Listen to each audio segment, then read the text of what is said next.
falamos sobre o momento político atual e também sobre as situações envolvendo todo aquele processo. Inclusive, eu anunciei aqui, Beto, a retomada de uma obra da Escola Profissionalizante Regional de Medianeira, que parou, né, naquele momento, daquela situação toda. E eu falei, cara, não pode parar a obra para investigar os casos, né? Claro. E muito menos massacrar reputações enquanto você tem indícios, né? Mas isso era muito comum. Você não teme ter que ficar explicando muito isso agora durante esse processo? Não, o contrário, Ayrton. Aqui mesmo você está percebendo que eu é que toco no assunto. As pessoas nem me cobram mais este episódio lamentável da grande injustiça que eu fui vítima e a minha família também. Invadiram até a casa da minha mãe. Mas eu é que faço questão de dizer porque eu acho que eu tenho que dar satisfação ao povo do Paraná. Eu acho que a Fernanda tem estrutura para suportar, né, depois do tempo, mas o que fizeram com a sua mãe aí também foi, né? Teve a sua casa terrível, invadida. Você sabe qual que é a acusação? A história... Porque eles têm que contar uma historinha para o juiz autorizar a busca e apreensão em qualquer lugar. Sabe qual foi a justificativa que eles deram para ter acesso ao imóvel da minha mãe? Vê se é crível o que eu vou te dizer. Eles apresentaram ao juiz que eles tinham lá uma denúncia anônima.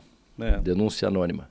Que eu, governador Beto Richa, fui prefeito de Curitiba por mais de 7 anos, andei cada rua daquela cidade, que eu e meu irmão éramos vistos frequentemente neste endereço, no bairro Batel, é um bairro central de Curitiba, eu era visto frequentemente carregando sacos e malas. Eu, governador, com saco nas costas. É crível?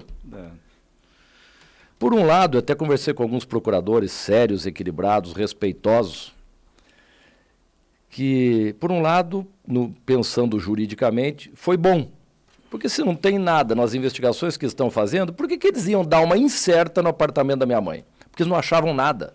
Como eles observaram que tinha um apartamento fechado há alguns anos, eles contaram essa historinha para o juiz permitir o acesso a esse imóvel. Sabe por quê, Ayrton? Queriam tentar me associar àquele caso famoso na Bahia, que um deputado guardava malas e malas de dinheiro no imóvel, apartamento fechado da sua mãe em Salvador. Foram dar uma incerta. Mas você vê o quanto eles são criativos na sacanagem. Então vamos passar... Muito criativos em todas as denúncias, mas nada verdadeiros. Beto, vamos lá, vamos para frente. Mas eles não pagam nada por isso, né? São inimputáveis. Vamos para frente. O ex-governador Beto, por que não se propor uma candidatura ao Senado em vez de uma pré-candidatura a deputado federal, que pergunta aqui o Cláudio? Porque, bom, primeiro que eu estou em paz nesse momento. E mais do que eu, penso muito na minha família. É uma campanha majoritária, uma campanha assim, frente a frente com um adversário. Eu acho que seria, lamentavelmente, ainda na política, existem os métodos que são reprováveis, né? Mexer, desonrar o adversário, desonrar a sua família, produção de fake news, né, as notícias falsas. Eu nunca usei desses métodos para vencer uma eleição, nunca. O dia que precisar usar disso, eu me retiro da vida pública. Pode observar a minha vida, foi uma trajetória em ascensão na política, graças aos mandatos exercidos. Nunca atropelei nada, nunca fiz mal para ninguém para conseguir vencer a eleição, mesmo porque eu não tenho obsessão, muito menos doentia, para ter um cargo, um título, uma posição ou status. Estou na política para servir. Eu virei candidato a governador porque tive um bom mandato como prefeito da capital. Todas as pesquisas nacionais, o melhor prefeito do Brasil, todas. O bacana é que foi confirmado nas urnas, porque em 2008, na minha reeleição, eu tive a maior votação da história de Curitiba, com mais de 77% dos votos. Quase 800 mil votos em Curitiba. E eu ganhei em 100% das quase 3.500 urnas da capital. 100%, não perdi numa única urna. Então foi uma aprovação à gestão inovadora, realizadora, democrática que nós fizemos na capital, com as audiências públicas inclusive. Aí eu fui convocado para ser candidato a governador. 2 eleições vencidas no primeiro turno e deixei o Paraná com a melhor situação financeira e fiscal do Brasil, aqui, Ayrton. 2 extratos do Banco do Brasil que somam 6 bilhões e 700 milhões de reais. Não sei se dá para ver aí. Tá lá na 2 tela. extratos. Além do que, carimbar na minha testa corrupção não cola. Governo corrupto não deixa o Estado com a melhor situação financeira do Brasil. Está aí o exemplo do Rio de Janeiro, o ex-governador réu confesso, até hoje, praticamente uma década, o Rio de Janeiro está patinando. Por um longo período não conseguia pagar salário de servidores. Também aconteceu com Minas Gerais e Rio Grande do Sul, e nós aqui muito bem, porque eu tive a coragem de fazer o ajuste fiscal e melhorar a arrecadação do Estado e transformar o Paraná num grande canteiro de obras. Então, voltando ao assunto, eu acho mais tranquilo uma pré-candidatura a deputado federal. Acho que eu posso ajudar muito o Brasil, nas grandes pautas nacionais, estando presente, com a experiência de quem foi prefeito, de quem foi governador, com a voz que teria peso, não estaria me candidatando para quê? Ter um mandato, satisfação de uma vaidade pessoal que eu não tenho. Estou indo lá para ajudar, senão eu não me submeteria a uma candidatura para ser eleito e desaparecer em 513 deputados da Câmara. Estou indo lá para cumprir com a minha obrigação, para ajudar o Brasil. Estamos aí uma grande inflação, 12 milhões de brasileiros empregados, gente passando fome, combustível nas alturas, crises instaladas, política, econômica, institucional. Lógico que esse cenário muito agravado pela forte pandemia que vivemos. Então, acho que eu posso ajudar o Brasil e orgulhar com o mandato que vou me dedicar muito, seja exemplar em Brasília, para orgulhar todos os paranaenses. O Luiz Carlos escreve aqui, o ex-governador precisa perdoar o que aconteceu e seguir em frente. Está aqui, né? Não, perdoar eu perdoei. Às vezes pode parecer assim, porque eu ergo um pouco o tom, Aliás, que eu tenho raiva. Eu não tenho raiva. As pessoas que me conhecem sabem que eu tenho Deus no coração. Perdoar Mais sentimento cristão, né? Sim, sentimento eu ia cristão. chegar lá. Aliás, o que nos manteve de pé, diante de um profundo sofrimento que eu e minha família passamos, principalmente em 2019, logo depois do ocorrido. Se não fosse Deus, eu não suportaria tanto sofrimento. Aqui, a nossa vida era orar o dia inteiro, fazer novena às quartas-feiras, receber alguns poucos amigos. E eu, particularmente, me dedico muito ao esporte. Eu fazia todo dia academia, muay thai, jiu-jitsu, beach tênis com os amigos, corria, pedalava, para poder passar o tempo, cuidar do físico. Saúde mental. E espiritualmente, a fé em Deus é que nos manteve assim. Mas o que eu... Resumindo, eu tenho Deus no coração, não tenho raiva de ninguém. Cada um que faz o mal tem que se explicar. A vida cobra. E nós... eu tenho profunda indignação. Raiva eu não tenho, não. Tenho indignação pelo tratamento extremamente maldoso, cruel, criminoso que fizeram comigo e com a minha família. Tem coisas que não dá para se resignar, né? Parabéns pelo mercado da família, pude usufruir quando morei em Curitiba. Tá aqui, os armazéns da família. Armazéns da família. Foram grandes projetos. Bom dia. A ditadura e o autoritarismo fez o que fez contigo longe da direita. Esse negócio de direita e esquerda, como é que se posiciona? Olha, assim, eu comento com as pessoas. Quando me perguntam, esquerda, direita, eu falei, deixa eu te devolver a pergunta. Como é que você me enxerga? Eu sou um político de direita ou de esquerda? Aí eu deixo as pessoas numa sinuca, não sabem me definir. Olha, eu fui o prefeito que mais reduziu pobreza e miséria do Brasil, segundo o IPEA. Programas concebidos e administrados pela minha mulher, Fernanda Richa. O mesmo IPEA avaliou, eles fazem avaliações sistemáticas, né? O governo do Paraná, no meu período, foi a maior redução de pobreza e miséria dentre todos os estados do Sul e do Sudeste. O programa Família Paranaense tirou da extrema pobreza, vulnerabilidade social, 331 mil famílias. Por outro lado, ajudei o agronegócio, ajudei as cooperativas, capitalizei em 200 bilhões de reais o BRDE, foi a maior capitalização da história. Isso alavancou 7 vezes mais recursos para o financiamento da produção no Paraná. Foi o maior ciclo industrial da nossa história. Eu reinseri o Paraná na agenda de investidores nacionais e internacionais. Primeiro com segurança jurídica, investimentos em infraestrutura, energia de qualidade, água em abundância, enfim, um grande programa que é o Paraná Competitivo para atração de investimentos. Então, ajudei o capital, ajudei o trabalho. Como é que me enxergam? Para mim tem o seguinte, Ayrton, governo competente e governo incompetente, ponto.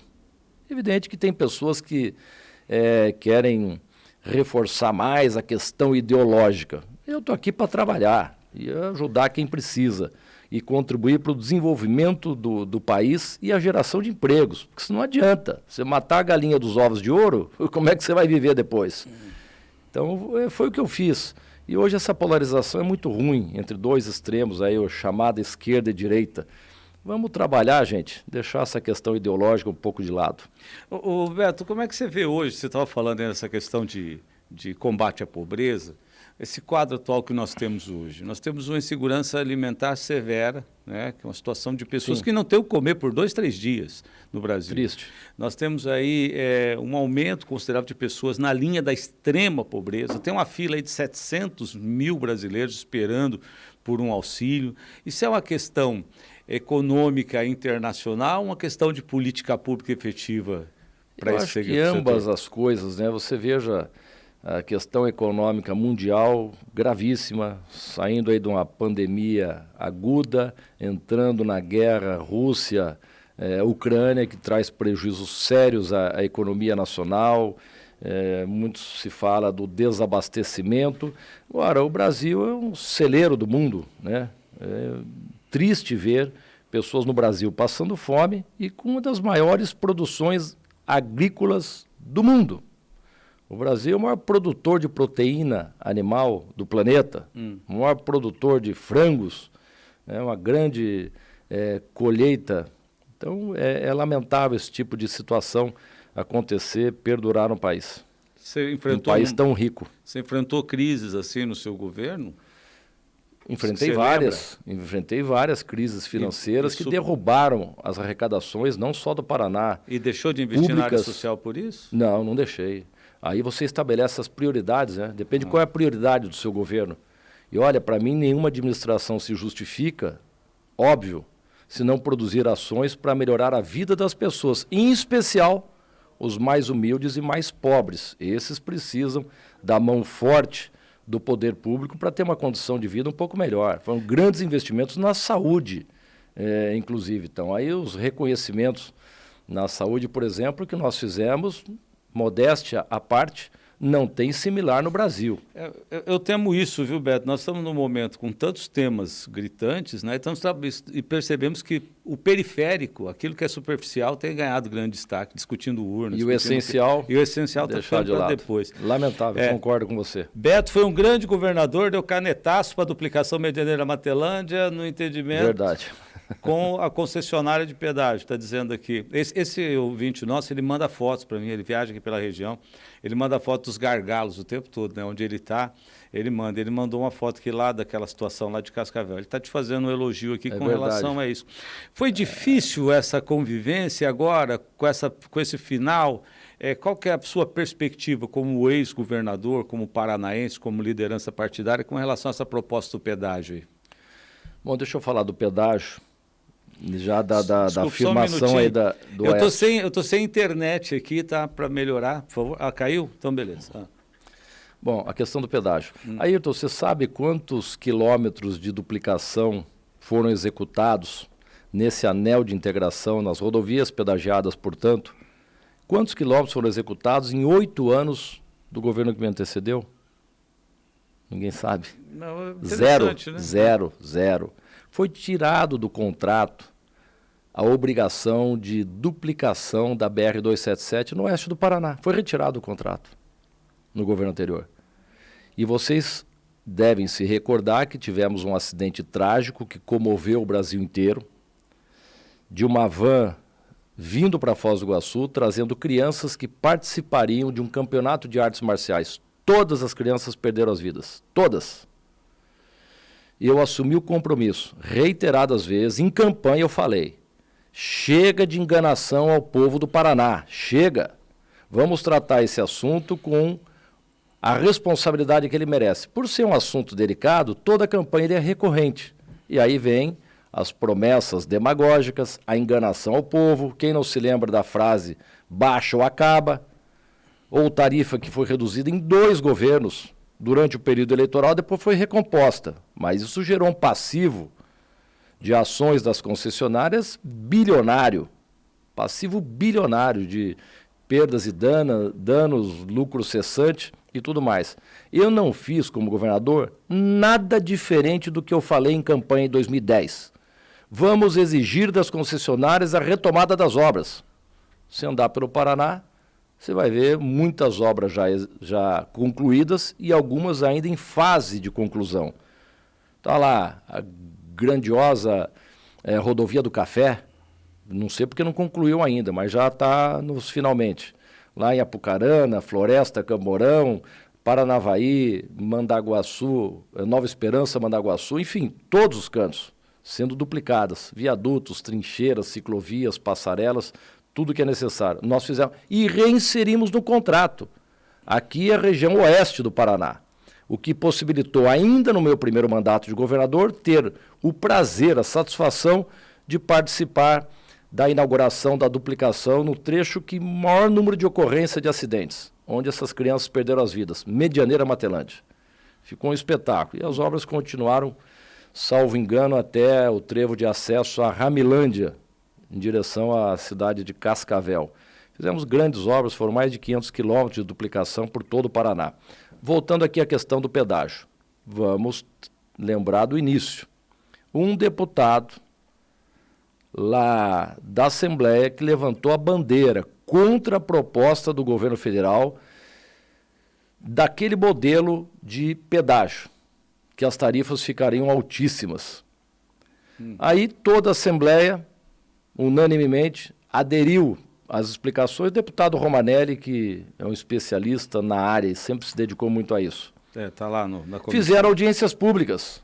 A sociedade civil, setores produtivos, inclusive do agronegócio, aderiram. Aí, na última hora, o governo também, engolido por esse tsunami, acabou aderindo a essa proposta. O que me intriga é o seguinte, Ayrton. Está decidido que vai ser concedida de novo a manutenção dessas rodovias e as obras à iniciativa privada. Pois bem, se está decidido e o governo não tem condições de manter esses 2.400, 2.600 quilômetros de rodovias pedagiadas... E acrescentou mais 1.200. Hã? E acrescentando mais 1.200. Exatamente, mais 15 novas praças de pedágio, acho que a maioria delas aqui no oeste do Paraná. Por que já não se fez essa licitação? Acabou uma, já começa a outra. Por que deixar as rodovias sendo deterioradas, buracos e mais buracos que estão proliferando em todo o Paraná? Por que deixar que as pessoas com alguma ocorrência nas estradas, acidentes, falha mecânica no carro, ficarem ali sem o atendimento que tinha antes? Por que já não fizeram? O que me intriga é o seguinte, por que deixar esse processo licitatório para depois das eleições? Isso é a única coisa que me intriga. A informação que se tem é que pelo menos um trecho deve entrar agora em operação, em setembro, né?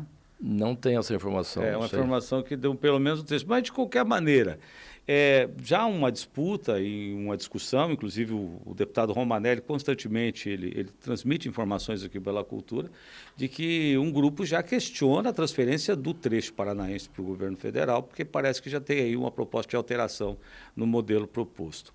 Mas, Beto, você, entre uma das obras, eu questiono essa daqui, que inclusive homenageou teu pai, né? A trincheira aqui na Avenida Paraná, aqui em Foz do Iguaçu, porque faltaram algumas alças e tudo mais ali, né? Essa obra, ela é a única obra, que, se eu não me engano, que foi executada em 23 anos em Foz do Iguaçu, de um governo? Do pedágio. Não, do pedágio. Essa obra foi o governo que fez. Isso, e foi feita pelo governo. Foi nós e aqui também foi feita pelo governo, no outro aqui, né? O viaduto Lírio Bertoli também. Inclusive, eu que dei o nome, pessoalmente escolhi, atendendo aqui a reivindicação de lideranças da cidade para homenagear esse que foi um grande deputado lá no passado. Então, nós concebemos essa obra, levantamos recursos, projetos e até o nome do homenageado foi atendendo a reivindicação local. O que eu não perdoava aqui as lideranças locais era a falta de brigar por mais. Precisou o governo do estado fazer a trincheira, precisou o governo do estado fazer o viaduto, porque não havia uma proposta de fazer obras, essas obras de arte que eles chamam, para ligar a cidade. Foz estava desconectada, nas duas partes, cortada pela rodovia, né? Esse é um dos grandes... Eu não sou contra a proposta de você ter um pedágio justo, porque Sim, o pedágio, sim. durante o tempo, foi um problema. E agora tem essa situação aí das novas praças sendo instaladas. Aqui me diziam também o seguinte: Ayrton, não vai ser novo, não tem aumentar o número de praças, é que estão colocando mais trechos, serão novas praças. Mas, de qualquer maneira, são novas praças. São. Né? Vamos para 42 praças no Paraná. Tem aqui... Bom, aqui o Beto já falou sobre isso, já falou sobre essa questão das escolas. Aqui ele já e as outras situações, que é a pergunta, que nós ficamos um tempinho desconectados da internet, né? O viaduto onde passa caminhões, tal. Aqui tem uma pessoa que diz que não... Considerando que não, ele não consegue ficar fora, né? Não é que ele não consegue ficar fora, é que se faz parte da missão, do papel da pessoa. Você fazer parte da política, se você tiver a oportunidade, faça parte, né, Beto? Não dá para se esconder, sabe, né? Quando meu pai decidiu deixar, se afastar, assim, não disputar mais as eleições, ele deixava claro, não vou mais disputar a eleição, porque não tenho mais, já dei minha contribuição, é a hora de deixar para os mais jovens, eu vou cuidar da família e tal, mas da política é obrigação de todo cidadão participar. Não quero disputar eleições. Se me nomearem governador ou cargo que for, eu não aceito. Até porque campanha, eu adoro fazer campanha e estar no meio do povo. Quando gosta. Então né? é isso, eu até pensei em largar, pensei mesmo. Depois do que eu passei, você fica assim, fora, muito abalado emocionalmente. Tem aqui um alento aqui, ó. Eu fui vítima do Ministério Público Federal em Foz, acabaram com a minha reputação, não provaram nada, levou 6 anos para o Tribunal Regional Federal me declarar inocente. Foram 6 anos o cidadão aqui ficou com a espada, sobre a cabeça ali pendurada, né? É triste, a gente demora muitas vezes uma vida para construir uma reputação. De repente, da noite para o dia, você se vê esfaqueado pelas costas numa tentativa diabólica de assassinar a sua reputação. Então, agora eu te entendo, Beto, eu estou tentando aqui não voltar nesse assunto, mas quem participa acaba voltando só nesse quem assunto. Passou que sabe bem o que é uma desonra e sempre associados à grande mídia. Tudo que é segredo de justiça, eles passam para a grande mídia. Aí, vazamento seletivo, eu vou cometer uma inconfidência. Em breve vocês terão provas de tudo que eu estou falando. Em breve. Tudo escrito, tudo provado. Os métodos que eles usam. Bom, então. É similar ao filme que estreou aí dia 16, de um grande executivo, de uma grande das maiores empresas do Brasil, contando em detalhes a pressão que ele sofreu para fazer uma delação. É exatamente o que aconteceu no Paraná. Torturas psicológicas. Pessoas torturadas na cadeia. Ou você entrega, a frase padrão só qual era? Entrega o GOV, senão você vai mofar na cadeia. O que o senhor quer que eu diga, doutor? Muitas vezes isso acontecia, o texto pronto, assina aqui. Eu vou sugerir aqui para as pessoas que estão nos ouvindo, leiam a história de Tortora. Só anotem, Tortora, você pode pesquisar, você vai pegar a história. Isso aconteceu na Itália, em um momento interessante. Depois leiam a história do Canceler, que foi o reitor lá da Universidade de Santa Catarina. São histórias interessantes. A lei de abuso de autoridade leva o nome dele. Para a gente saber onde isso vai parar. Obrigado pela sua presença aqui. Eu que agradeço, Ayrton, pela gentileza mais uma vez da cultura abrir esse espaço para a gente poder conversar um pouco, diversos assuntos e esclarecer a população. Grande alegria estar aqui em Foz, me lembrava ontem reunido com lideranças, o trabalho que nós fizemos nessa cidade, quantas vezes liberei milhões e milhões de reais para pavimentação asfáltica, desde lá o prefeito anterior, passando por vários prefeitos, ajudei muito Foz do Iguaçu, sempre naquele clima de harmonia. Nunca perguntei ao prefeito se me apoiou ou não, qual é a sua cor partidária, ideológica. Eu sempre investi em todas as cidades indistintamente. Eu tinha para mim que eu era governador de todos os paranaenses. Eu não podia prejudicar a cidade A ou B, porque o prefeito não é alinhado politicamente comigo. Isso acontece corriqueiramente na política para desgastar o prefeito politicamente. Então aqui nós ajudamos, o asfalto, o hospital. Ainda ontem me lembrava, Beto, lembra que o hospital estava falido, hospital municipal. Nós assumimos para o governo e investimos cerca, está aqui o Ademir, que comandou a Regional de Saúde conosco aqui, uns 8 milhões, né, Ademir, por mês para a manutenção desse hospital. E também as cirurgias eletivas que houve lá no hospital. Grande volume de recursos para saneamento. aqui em Foz. Eu me lembro que várias vezes estive aqui anunciando e depois inaugurando as estações, seja tratamento de água ou tratamento de esgoto. Enfim, foi um trabalho aqui maravilhoso, viaturas, ambulâncias, e isso me trazia sempre a Foz do Iguaçu e sempre esse prazer de uma cidade muito acolhedora. Eu e minha família adoramos Foz do Iguaçu. Tanto é que a Fernanda foi embora ontem, ela estava aqui com meu filho e com meu netinho, e eu acabei ficando para cumprir alguns compromissos políticos aqui na cidade também. Então, muito obrigado por essa oportunidade, um forte abraço a todos os amigos ouvintes que nos acompanharam.